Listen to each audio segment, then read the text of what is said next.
morning and welcome to Sunnyside News, where we bring you only the most positive and interesting information from the heart of Florida right here in Polk County. Today is Friday, February 26, 2016, and I would like to welcome everybody to today's program. Sunnyside News is sponsored by Nature's Place, home of the Key Network and Speech Therapy Services. You know, the first piece of good news that I would like to bring to your attention this week is about wraps. Now, we've all heard about chicken wraps and breakfast wraps, but now there is the homeless wrap. And no, this is not a food. It seems that Emily Duffy, who is 16 years old from Ireland, was doing a fundraiser for a homeless shelter when she came up with the idea of a lightweight sleeping bag. She has replaced the cloth sleeping bags with a metallic bubble wrap, which is waterproof and very warm. Waterproof tape seals the seams, and there are reflective strips to help with visibility at night. There is even an added pouch for clothes that actually turns into a pillow. Additionally, a program has been started to manufacture the wraps, providing jobs to the homeless people that need them. So this is definitely a win-win situation. How cool is that? Another story I would like to bring to you is also about homelessness, and this is another story too about police. Now in Massachusetts, the police responded to a call from a local Walmart about a woman who had fainted, and it turns out that the woman was actually homeless and she hadn't eaten in a very long time. And it seems this happened just on the brink of a snowstorm that was on the way.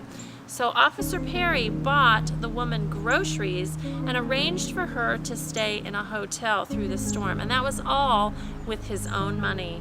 Hats off to that.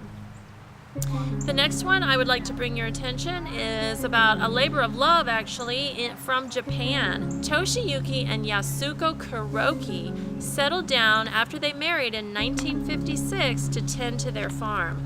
Well, in 1986, after 30 years of marriage, Yasuko lost her eyesight to diabetes. Well, she was absolutely devastated, and she withdrew from everyone. She wouldn't leave her house, and she even locked herself in. Well, her husband began planting fragrant flowers for her in their yard, and the garden began actually attracting visitors due to its beauty and the fragrant flowers. He hoped that these visitors would help draw his wife out of her shell, so he began growing even more flowers. And today, over 7,000 people a year visit their yard to not only see the flowers, but to watch the happy couple. Another story I would like to bring to your attention comes from Utah.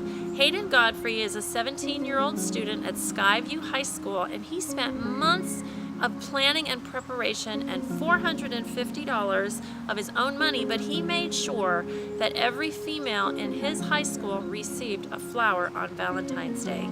He handed out over 900 flowers throughout the week before Valentine's Day with the permission and help of the assistant principal. And he said it was important for him that each girl feels special on that day, so many might feel left out, but he took care of that. Hats off to that. The word that I would like to bring to your attention today is cosmology. This is a branch dealing with the origin of the universe. No, it does not have anything to do with makeup. So moving right along to the events of this week, I would like to bring to your attention on February 28th down in the Davenport Community Center, Nature's Place is very proud to present the Flora and Fauna Celebration. We will have educational speakers there. We will talk about everything that we have going on here at Nature's Place between Key Network and the Learning Institute, our Acorn Shop, just everything that we have going on. There is lunch included. The tickets are $10, and if you have time from 11 a.m. to 3 p.m., please come down and visit with us.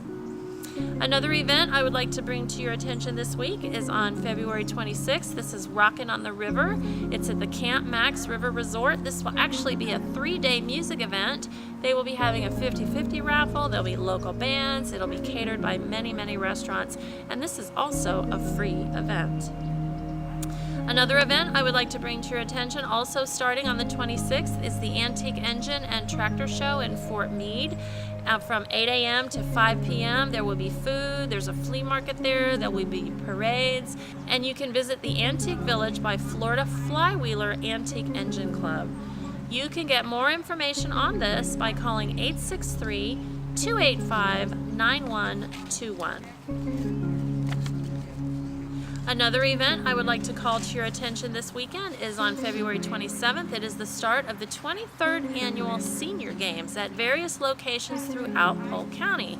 There will be so many events. You can go and watch badminton or basketball, swimming, and just much, much more. And if you're 50 years or older and there's an event that you would like to participate in, they would be more than welcome to have you.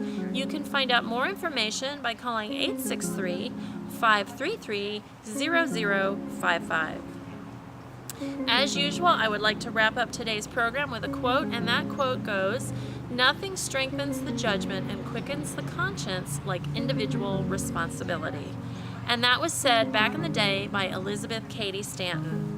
So that is our program for today. Thank you so much for joining me, and I appreciate that. Go out, have a great weekend, and come back next week for the next program of Sunnyside News. Bye for now.